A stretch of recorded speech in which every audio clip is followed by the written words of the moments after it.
En 50 años pasan muchas cosas. En la década de los 80 habían pasado 10 años ya del golpe. Yo todavía no nacía. Acuérdense que la vez anterior les conté que apenas tengo 15. Mi mamá ya había nacido, sí. Era una cabra chica que apenas aprendía a leer. Los 80 fueron una década de represión, muerte, dolores y silencios, pero también de efervescencias, de no más represión, no más muerte, no más hambre. Mi abuela Marta dice que no hay mal que dure 100 años, ni cuerpo que lo resista. Ella me ha contado muchas historias que hoy les vengo a compartir, porque he crecido escuchando y ahora entiendo por qué no hay que olvidar. Esta es la historia de Maritza, una cabra vecina de mi abuela Marta, que la ayudaba a cuidar a mi mami cuando tenía que ir a trabajar. Hoy puso un cassette de Los Prisioneros y mi abuela me vino a retar. No te metas en problemas, cabrita. Ahora no hay que meterse en problemas, si el problema son los sapos. Siempre hay sapos. Hace 11 años que estamos llenos de sapos. La semana pasada, a nuestra vecina, la señora Irma, la vinieron a allanar los milicos.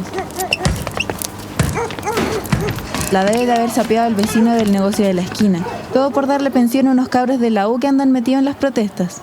Yo los vi en una protesta y me metí con mis compañeras del liceo de niños. Nos pusimos a quemar neumáticos con las cabras y llegué a mi casa con la blusa toda manchada con alquitrán. Mi vieja se dio cuenta, pero se quedó piola y no le dijo nada a mi viejo. Mi mamá se junta con sus amigas a hablar de Pinocho. Perrochet le dicen, y cuando se ponen a tomar vaina, le cantan canciones donde lo más suave que entonan es de que se va a morir.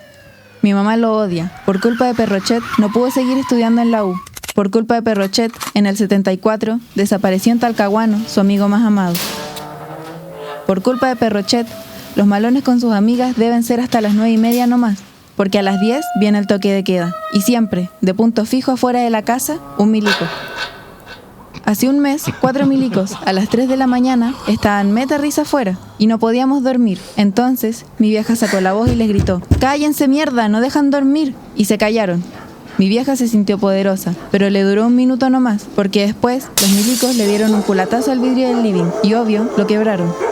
Menos mal no estaba mi abuela, a ella le gusta Pinochet, por eso me reta siempre. Dice que hay que agradecerle que no estamos comiendo chancho chino, que no hacemos colas y que hay comida. Vieja mala, la Nina me contó que para el 73 ella misma cerraba su negocio, escondía la comida y decía que no había nada. Abuela, oye abuela, ¿y cómo hiciste el truco de magia que hizo aparecer todos los abarrotes el 12 de septiembre del 73? Oye cabrita, ¿eso te enseñan las monjas para la confirmación?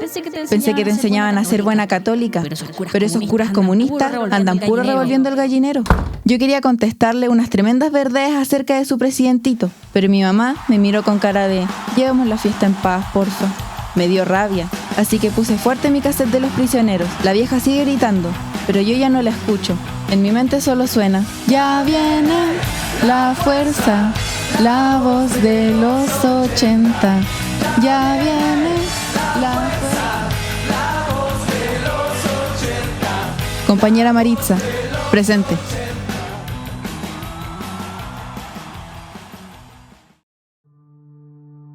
Presente, compañera. Presente, compañera. 50 años de luchas, resistencias y memorias desde el sur. Presente, compañera es un podcast testimonial dedicado a visibilizar experiencias de mujeres populares del sur de Chile en la región de Los Ríos, quienes han resistido y luchado en las últimas 5 décadas durante y posterior a la dictadura civil-militar. El sentido de este trabajo es principalmente pedagógico. La invitación es hacer un ejercicio de memoria, orientado no solo a una dimensión conmemorativa, sino que al compromiso con la transmisión del pasado que permita tejer puentes con el presente y el devenir de nuestro pueblo, en perspectiva feminista. Bienvenidas, bienvenidos, bienvenides. Comenzamos nuestro segundo episodio de nuestro podcast Presente, compañera, con la conducción de nuestra querida Ceci Barrientos de la Red de Mujeres Valdivia. Y de también muy querida Susan Castillo de Autoconvocadas Los Ríos.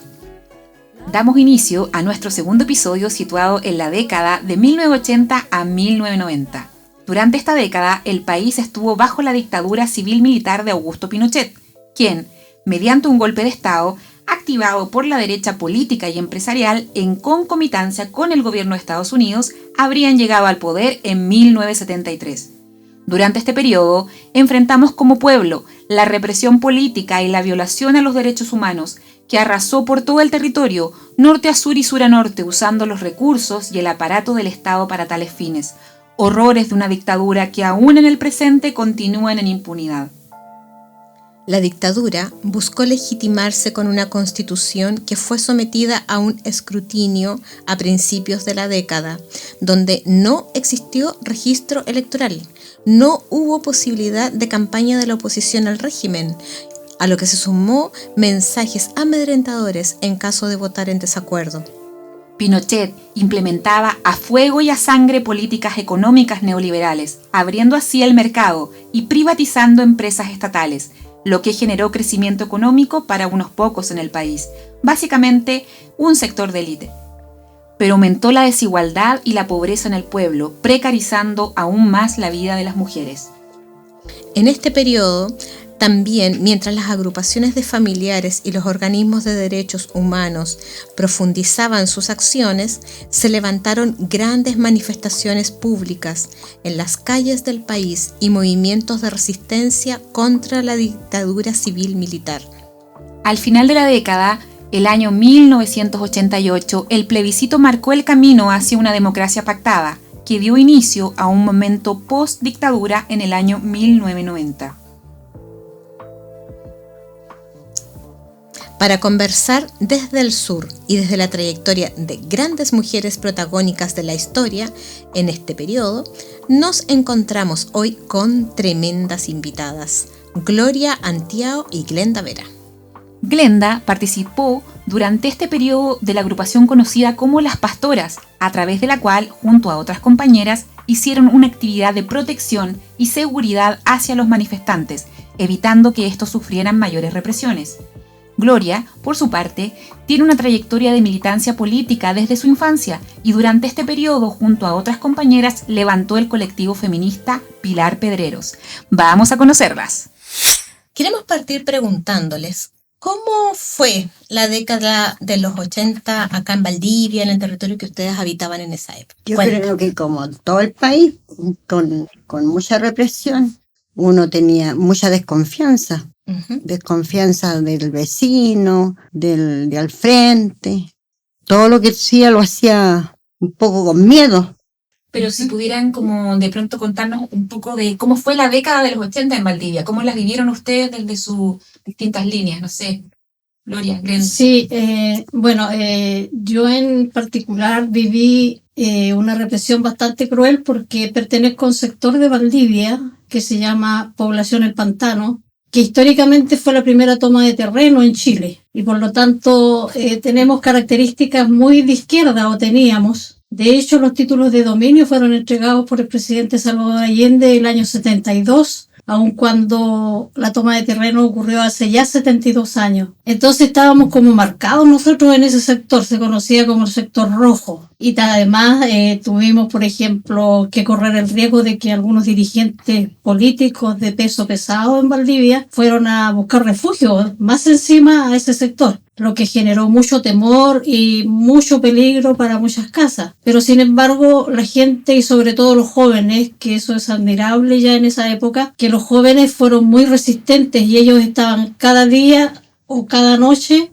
haciendo sus protestas, cortando la luz, quemando neumáticos y en general eran muy críticos del sistema y por lo tanto teníamos visita todos los días. Mi casa fue allanada 14 veces, mi padre fue preso político y vivimos situaciones como que de pronto todos los hombres de las casas cercanas fueron tirados al suelo, puenteados por los militares y muchos fueron detenidos. Tenemos un gran registro de vecinos que fueron torturados, fueron exonerados de sus trabajos, fueron detenidos y eso nos marcó como sector mucho. ¿En qué parte de Valdivia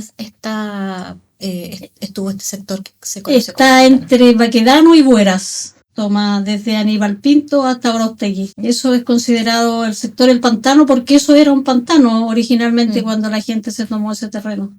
Durante este periodo de los años 80, ¿qué hitos ocurrían en el país y en este territorio que ustedes habitaban en ese periodo que las llevaron a ustedes a organizarse? La verdad es que yo siempre fui de izquierda, de LOL. Sí, de antes del 73, porque antes del 73 salíamos a marchar con las compañeras del colegio, qué sé yo.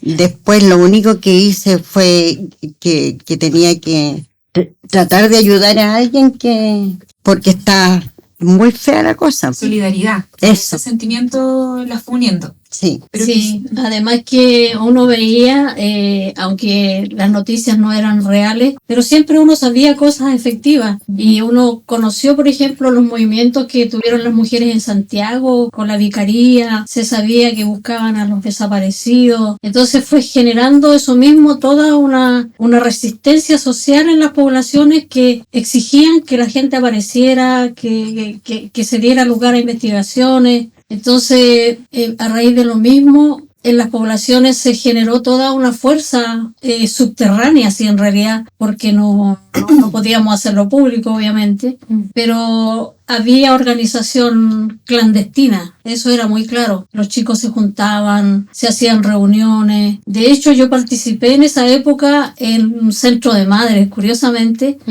porque existió siempre ese centro de madres desde que se hizo la toma de terreno. Y mi madre era presidenta, por lo tanto yo fui secretaria para ayudarla. Y ocurre que nosotros éramos asesoradas por por las esposas de los oficiales del ejército o de carabineros. Entonces nosotros lo que hacíamos, por ejemplo, era que después que se iba la persona que nos asistía, la autoridad en este caso, entre comillas, nosotros conversábamos con las mujeres y nos preocupábamos de que, por ejemplo, se juntaran alimentos para la gente que estaba presa, que la gente no estuviera creyendo todo lo que se decía por la televisión generalmente y que la cosa no estaba buena, porque las mujeres de repente nos decían que estaba todo maravilloso, las mujeres de los oficiales, ¿no?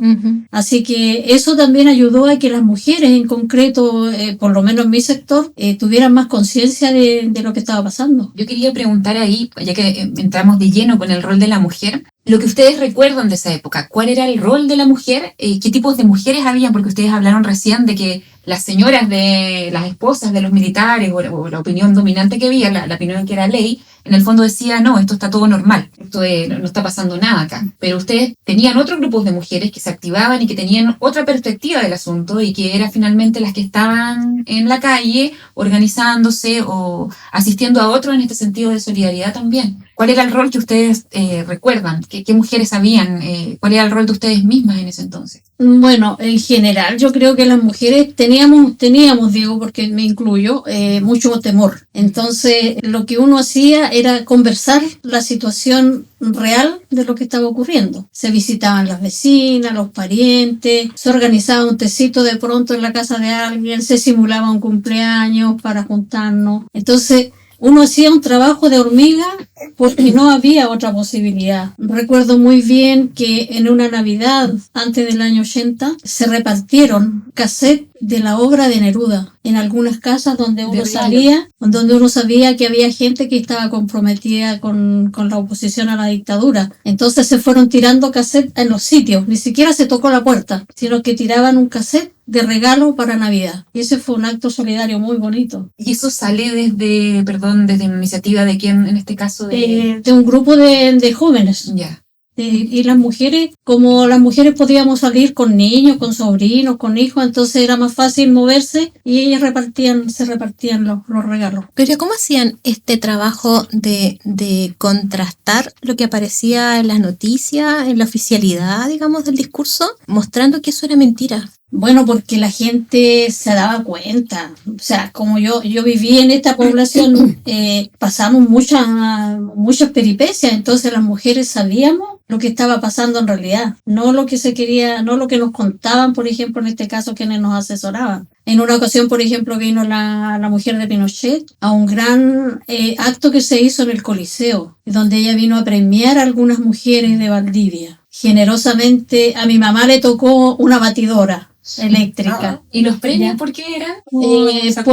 Por ser presidenta de un centro de madres, por destacarse en un grupo de mujeres, por ser dirigente de una junta de vecinos, y en realidad era impresionante porque el Coliseo estaba lleno. Claro que pusieron locomoción y forma de que la gente fuera, pero en realidad ellas se ingeniaban para hacer que las mujeres confiaran en ella haciendo un regalo, bueno, bolsas con lana, rollos de tela, ese tipo de cosas. Cuestiones que fueran afines a las mujeres. Exactamente, para tenerlas tranquilas, bordando, cosiendo, cocinando. ¿Y usted, señora Glenda, respecto a eso mismo, al rol de la mujer que recuerda que... Yo la verdad es que me casé con un comunista. ¿Ya? Entonces, nosotros padecíamos de que a él lo tomaban preso en cualquier momento. De repente andaba por ahí y lo tomaban preso. Entonces, además de que todos sus amigos estaban presos.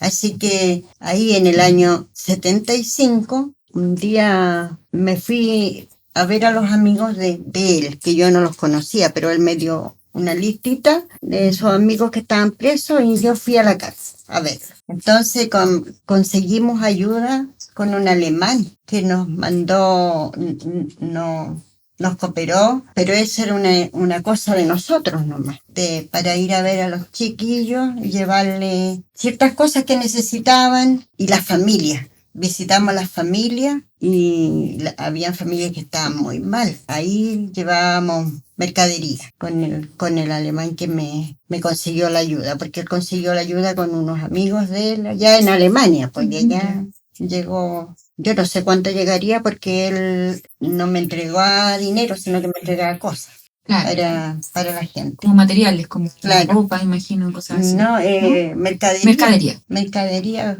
Yo iba a visitar una casa y le decía, hoy sabí que me dio pena porque me atendieron bien porque me sirvieron un tecito, pero el tecito era de hierba mate. Entonces yo lo encontraba pero tremendo porque yo nunca había tomado eso. Entonces, pero ellos me atendieron como ellos podían nomás.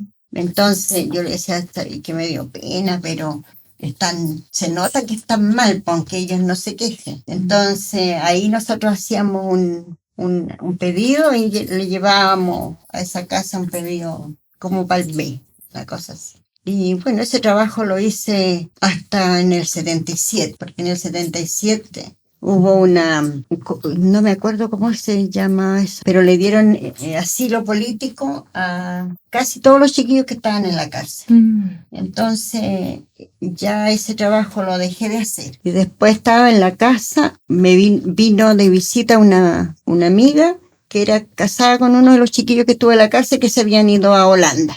Y llegó la chiquilla y me dice, ¿qué estás haciendo tú? Yo le dije, mira, aparte de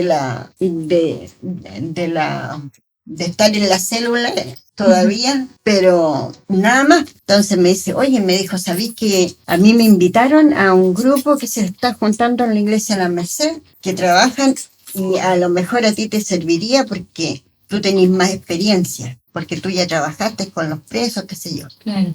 Entonces fui con ella y eran los chiquillos de la pastoral. Ahí no se llamaban pastoral, no me acuerdo cómo se llamaban la verdad, pero me acogieron y ahí empecé. Después, claro, pasaron a llamarse pastoral hasta cuando el obispo Jiménez los aceptó en la iglesia.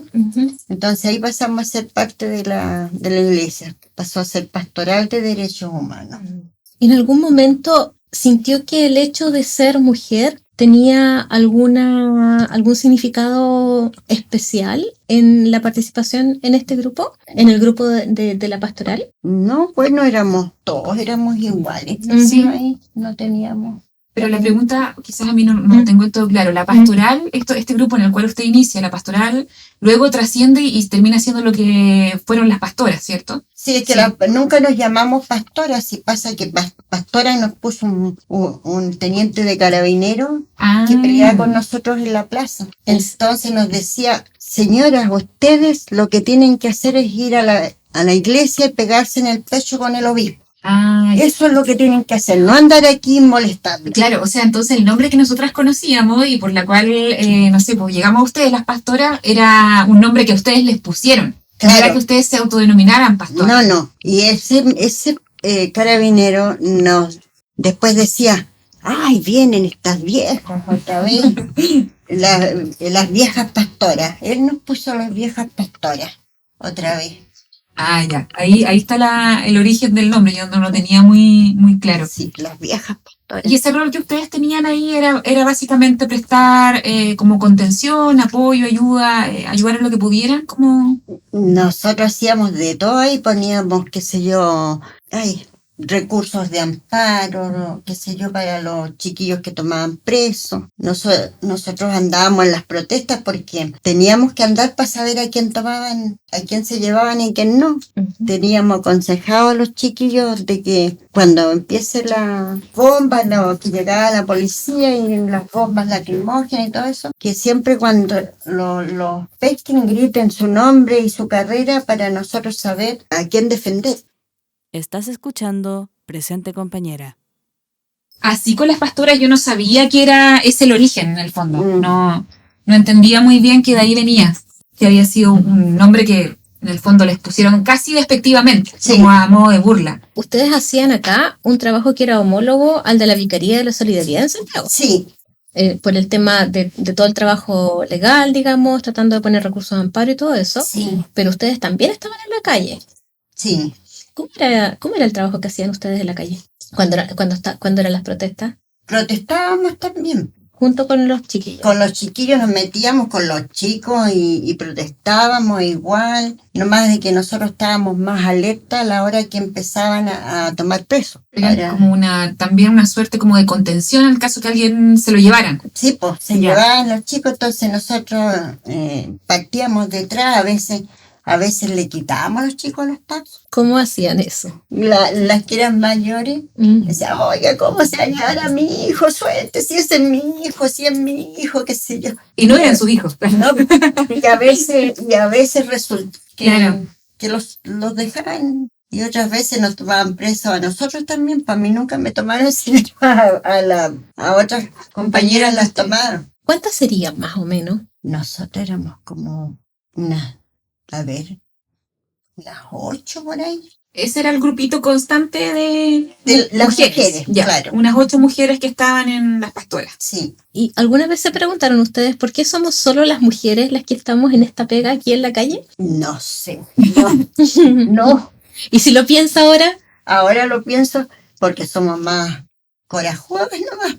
Valentía ahí en las venas. No sé si es valentía, pero éramos más arriesgadas. Después ya cuando volvió la democracia, como decíamos, nos juntábamos unas veces y decíamos, oye, en realidad corrimos hartos riesgos, pero no los dimensionábamos en el momento porque estábamos tan metidas que no dimensionábamos el momento. No dimensionaban la gravedad del asunto, como lo gravedad, terrible claro. que podía ser en algún momento no volver, por ejemplo. Claro, pero sí teníamos claro que alguna vez podríamos desaparecernos. Me surge una duda ahí en el sentido que usted dice, sí, si bien como que nunca fuimos tan conscientes de lo que estábamos haciendo, pero habían instancias donde de pronto, no sé, se juntaron a conversar con los grupos después de que venía una marcha, después de que venía habían salvado quizás a algún chico que no se lo llevaran Paco, y se sentaban a hacer algún análisis después de esto, o la vida solamente era tan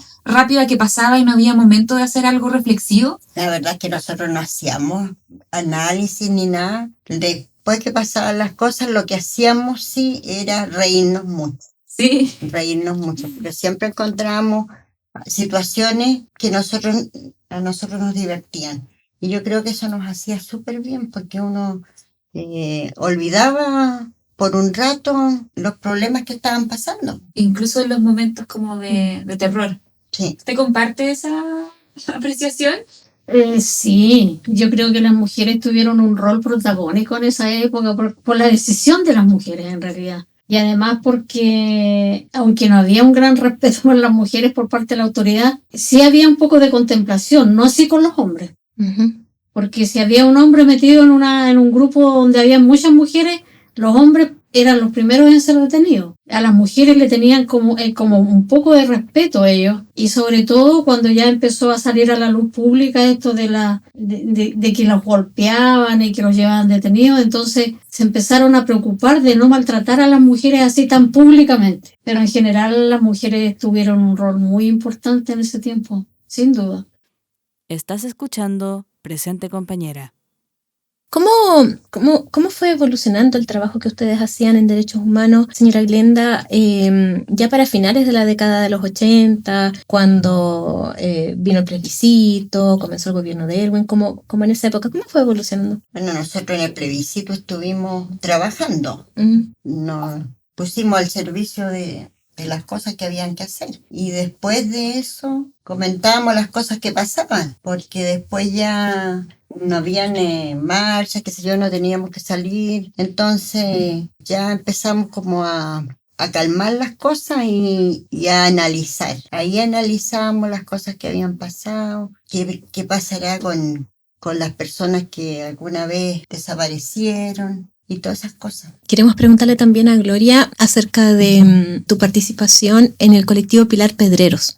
Sí, esa es una historia muy hermosa porque surge a raíz del primer encuentro de mujeres del sur que se hizo en Osorno. Fue una organización que se planteó una ONG de Santiago que se llamaba El Telar, y se hizo una invitación a todas las mujeres que estuvieran trabajando en derechos humanos, como el CERPAJ, el CODEPU, otras mujeres que tenían militancia de izquierda. Entonces ahí surge este encuentro que fue grandioso, muchas mujeres. Hicimos todo un trabajo político-social y nos dimos cuenta de que en realidad de Valdivia había gente de varias instancias. Había militantes socialistas, comunistas, había gente del MIR, había gente de CERPAJ y del CODEPU y gente de la universidad también, de la Universidad Austral. Entonces decidimos crear un colectivo y su nombre se debe a una tragedia en realidad, porque Pilar Pedrero era trabajadora de CERPAJ y en un viaje a Santiago tiene un accidente y fallece. Entonces nosotros nos llamábamos Colectivo del Sur en un comienzo, pero después pasamos a ser oficialmente Colectivo Pilar Pedrero. Y el trabajo que se hizo ahí fue muy, muy hermoso. Trabajamos con mujeres de todos los ámbitos, desde universitarias, secundarias, profesoras, dueñas de casa, mujeres golpeadas, y lo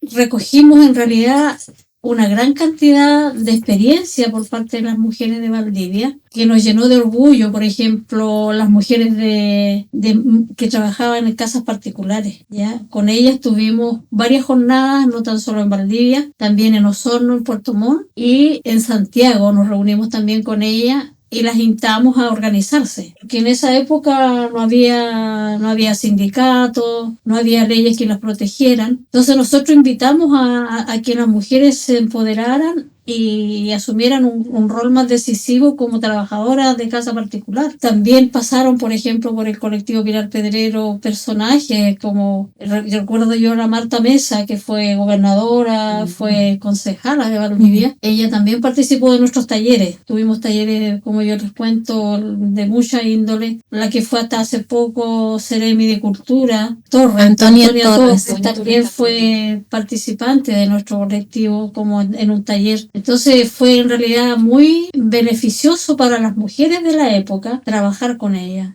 Trabajar con profesoras, por ejemplo, que nos contaban sus experiencias en los colegios, que nos ayudaban a que niñas fueran a los talleres. Tuvimos la alegría de contar con espacios de colegio, la misma casa de las chicas de empleadas de casa particular, ellas tenían un espacio grande en Cochrane. Entonces fue en realidad un trabajo del colectivo que lamentablemente desapareció y llegamos a tener, no sé, en un momento éramos como 15 mujeres en el colectivo. Muchas. Sí, muchas mujeres y de todo tipo, profesionales. Nuestro espacio más frecuente fue el CODEPU. Ellos nos facilitaron el espacio para nuestras reuniones, para elaborar nuestros proyectos, y después nos pusimos agrandadas y realizamos el segundo encuentro de mujeres del sur en Niebla. Conseguimos la escuela de Niebla. ¿Y eso en qué año fue más o menos?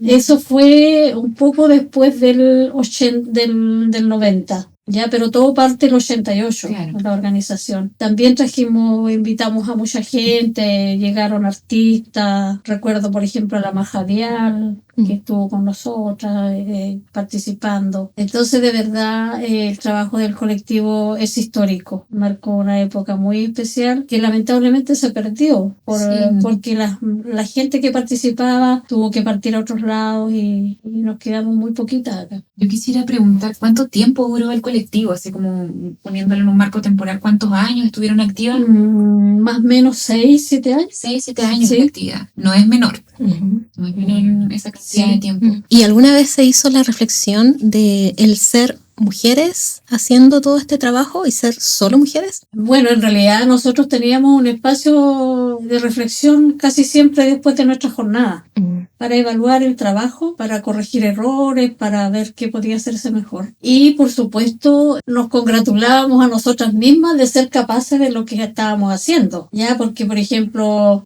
una dirigente nacional hoy día del colegio de las trabajadoras de casa particular pasó por el colectivo como una participante de un taller, y otras chicas que se han ido en otros lugares y siguen participando ellas en organizaciones de mujeres de trabajo de casa particular. Entonces de alguna forma se sembraron cosas que fueron quedando en el tiempo. Fue como un semillero de mujeres que incluso hoy en día están haciendo cosas, activándose con otras. Qué Exactamente.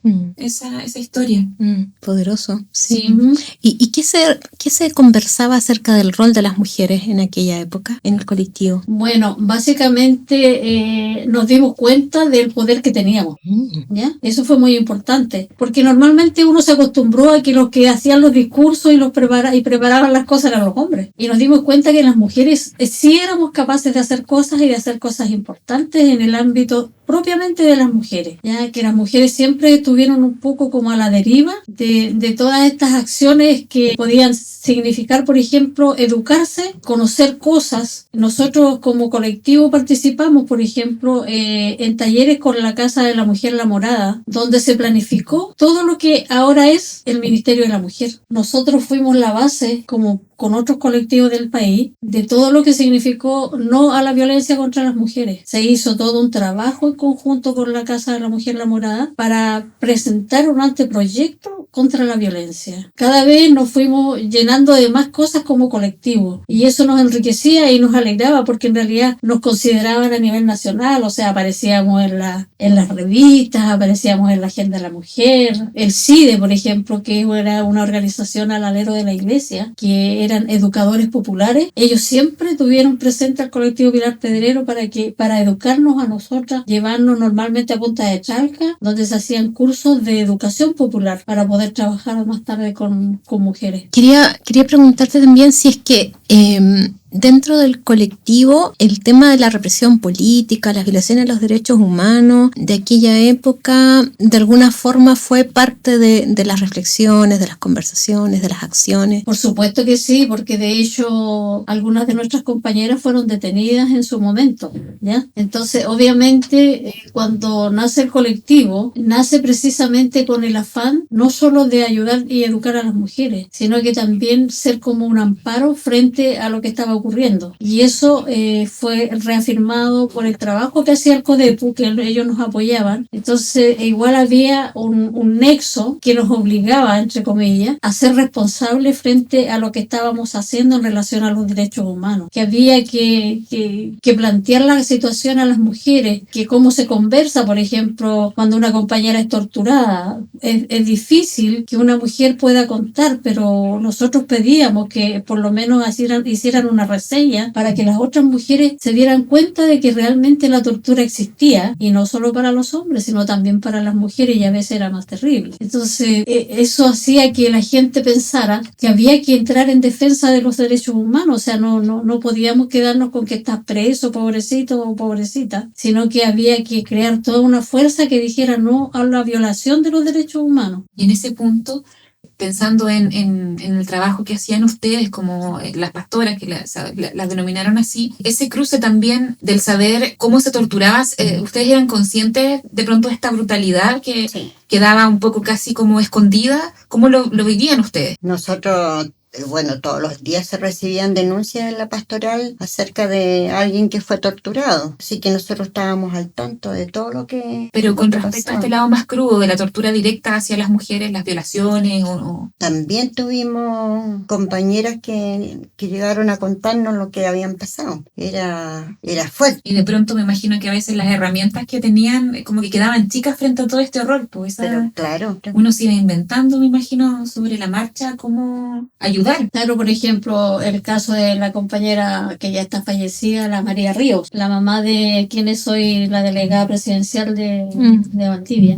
La María, ella fue detenida y tuvo suerte de que no fuera encarcelada, pero ella, por ejemplo, vivió tortura, estuvo 2 días estuvo detenida y sufrió tortura, le reventaron los oídos, la maruja quedó sorda, ¿ya? Entonces ella nos contó lo que significaba la tortura, por ejemplo, psicológica. Uno ni siquiera tenía idea de lo que significaba tortura psicológica. Entonces había otra persona que estaba detenida y a cada momento le decían, la compañera Ani Leal, que trabajó mucho con los derechos humanos, a cada momento le decían, aquí viene tu mamá, ahora la vamos a matar. Y ella estaba vendada, po. Entonces se escuchaba a alguien que caminaba arrastrando los pies porque la mamá de Ani ya era una persona mayor. Y esa tortura la Ani la hacía pedazos, o sea, viendo que iban a matar a su mamá o que le iban a hacer algo. Entonces toda ella también fue parte del colectivo. Entonces esa la Maruja, la Ani, ellas contaban sus experiencias que habían vivido personalmente con esto de la tortura. Entonces era muy, muy, muy terrible. ¿Se sostenían entre ustedes? Sí. ¿Cómo lo hacían? Bueno, nosotros lo que hacíamos generalmente era conversar la situación, escuchar a las compañeras y de repente, no sé, hacer un par de bromas para distensar la tensión que había, claro, porque de verdad era brutal. Sí, yo tengo la experiencia propia de mi padre que fue torturado, le quemaron sus riñones y su aparato genital se lo quemaron. Poquito después de estar preso, él falleció a consecuencia de la tortura. Entonces yo también conocí de forma directa lo que era la tortura. Muy, muy terrible. Estás escuchando Presente Compañera. Muy terrible, y me hace sentido también que dentro de todo esto tuvieran como la necesidad de resistir frente, como delante dijeron, la risa, el tirarnos talla, el reír, el poder conversar entre nosotras y de repente tirar una talla que les ayudara a recordar que había otro sentimiento que podía existir y que se estaban apoyando. Eso me parece, no sé, pienso también en las colectivas que uno armó cuando era más joven, yo misma, con mis compañeras, cuando teníamos mucha rabia, qué sé yo, y resistíamos con la alegría, así como defender la alegría, como se dice. No sé, que trasciende a todas las generaciones y la historia. Sí, sí. Cómo surge el cariño, el deseo de recuperar vitalidad a pesar del horror. Y cómo además ellos se viven en forma colectiva, no solita, sino que haciendo colectivo con otras mujeres, con otras personas también. Muy propio de las mujeres tratar de suavizar las cosas más terribles a veces, ¿eh?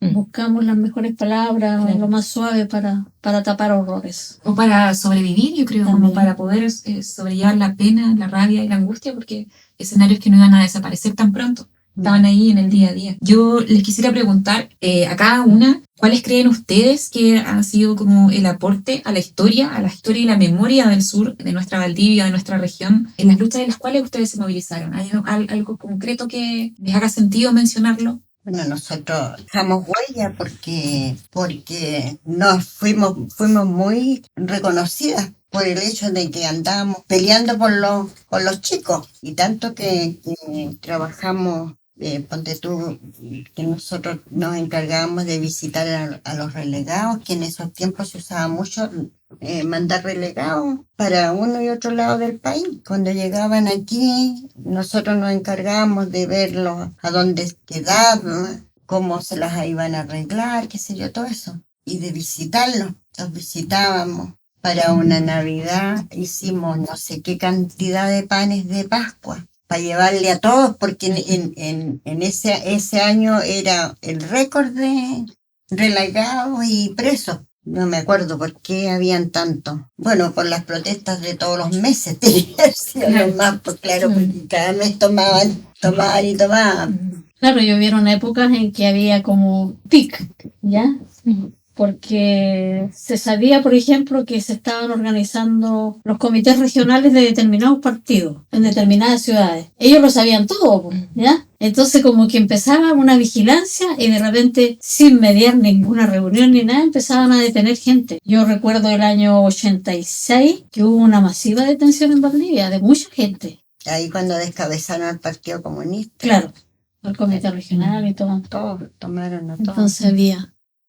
Bueno, yo lo que recuerdo de lo que se sembró entonces, ya le he contado a ustedes lo que pasó con el Pilar Pedrero, de los registros que tenemos de nuestro trabajo a nivel nacional como colectivo, de la gente hermosa que participó y que hoy día cumple cargos importantes dentro de la parte administrativa del país. Entonces igual uno recogió mucha experiencia porque cada mujer es una historia aparte, pero el convivir con ellas, el participar con ellas, el ayudarlas, el enseñarles, también significaba aprender mucho de la experiencia que ellas nos narraban cada vez. Y no siempre terminábamos un taller riéndonos, a veces terminábamos también llorando, sobre todo con mujeres de sectores populares. Precisamente por toda la situación económica, por sus detenidos, por todas las miserias que significaba vivir una situación de dictadura que no era fácil para nadie. Pero fue enriquecedora esa época de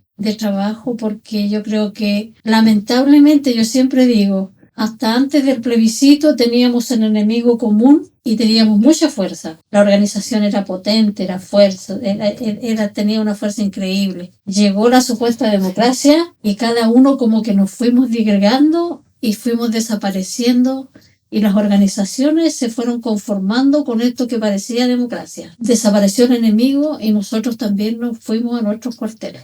Y eso fue un error. Porque yo creo que si las organizaciones hubieran permanecido con la misma fuerza que tuvimos antes y durante la dictadura, otro gallo cantaría, porque habríamos seguido teniendo participación, por ejemplo, fuerte como hubo en las juntas de vecinos, en las organizaciones sociales en general. Y eso se fue perdiendo, como que nos sentamos a mirar que esto era lo que estábamos esperando y aquí solucionábamos todo. Por lo mismo hoy día cuesta mucho que la gente asista. Yo tengo una junta de vecinos donde vamos tranquilamente 17, 20 personas, viviendo en ese sector 7.000 personas. Entonces eso significa que la gente se fue nomás. Se fue porque no tuvimos, yo creo que faltó un poco no solo de trabajo, faltó un poco de educación, porque uno puede hacer un muy lindo discurso, pero si la gente que recibe el discurso no está preparada para recibirlo, lamentablemente va a pasar desapercibido. Y eso se perdió. Yo recuerdo, por ejemplo, todo lo que fue la educación política que yo recibí en mi niñez y en mi juventud. Gracias a eso, siempre fui consecuente. No tengo hoy una militancia, pero siempre soy consecuente con mi voto. Y siempre que puedo, ayudo. Pero esa educación ya no existe, se fue. Se perdió, no sé si se perdió. Uno lo ve ahora, quizás hablando como de mi generación, que hay una despolitización, esto mismo, importante, y uno lo ve, por ejemplo, con las generaciones de ahora. No les interesa mucho, pero yo siento que también fue estratégico de quitar como espacios de conversación que eran necesarios, diálogos que se daban antes y se dieron mucho en determinadas épocas donde ustedes se forjaron y crecieron y que ahora no están. Yo no sé si usted comparte la opinión de Gloria con respecto a eso. Sí, completamente. Sí, después del 88, como que todo se murió y empezó el desinterés, porque ahora todavía yo creo que hay desinterés de la gente de participar en cualquier cosa. Y se ve, por ejemplo, los sindicatos antes. Los trabajadores tenían tanta fuerza, los trabajadores eran capaces de parar el país si se lo proponían. Si se lo proponían. Claro. Hoy día esa fuerza no existe. Hoy día si hacen un paro es por razones económicas normalmente. Pero ya no hay una convicción. No hay ese sentimiento de que queremos un mejor trato para los trabajadores. Enseñanza, aprendizaje, fuerza, trabajo, ayuda, solidaridad. Son palabras que han aparecido de manera poderosa hoy día con el testimonio de nuestras invitadas, Glenda Vera, Gloria Antiao, y estamos dando cierre al segundo episodio de nuestro podcast sobre la presencia de las mujeres en el territorio del sur de Chile durante la década de los 80. Agradecemos también, me sumo a las palabras de Ceci, muy contenta, sobre todo porque es necesario tener esa memoria fresca, que podamos escuchar nuevamente relatos tan importantes como los de usted, que no debiesen morir y que tienen que persistir. Ojalá que quienes escuchen este podcast también le haga mucho sentido la importancia de tener una memoria viva. Invitamos a todas las personas que nos escuchan y que nos van a seguir escuchando. Esperamos continuar atentas a las nuevas cápsulas que vamos a seguir emitiendo en estos episodios de podcast. Presente compañera. Se llama nuestro podcast, escúchenos. Agradecemos también a la Escuela de Periodismo de la Universidad Austral, que es el lugar donde estamos grabando, porque nos han prestado generosamente sus dependencias. Sí, muchas gracias. Ahora, nosotras quisiéramos pedirles que ustedes pudiesen decir, porque nuestro podcast se llama Presente Compañera, entonces quisiéramos que ustedes también pudiesen permitirnos contar con la voz de ustedes como para poder sumarla a este eslogan de nuestro podcast. Entonces que ustedes puedan decir presente compañera. Presente, compañeras. Presente, compañera. Y ahora las 4. Ya, 1, 2, 3. Presente, compañeras. Este podcast ha sido creado en Valdivia por feministas autoconvocadas Los Ríos y Red de Mujeres Valdivia, organizadas a través de la Asamblea Feminista Permanente en conmemoración de los 50 años del golpe de Estado. Agradecemos a todas las compañeras y colaboradores que han permitido la realización de este podcast. Centro de Estudios Regionales y Escuela de Periodismo de la Universidad Austral de Chile. Red de Mujeres Valdivia. Feministas autoconvocadas Los Ríos. Recuerda que puedes escuchar este y otros episodios en Spotify, YouTube y seguirnos en nuestras redes sociales.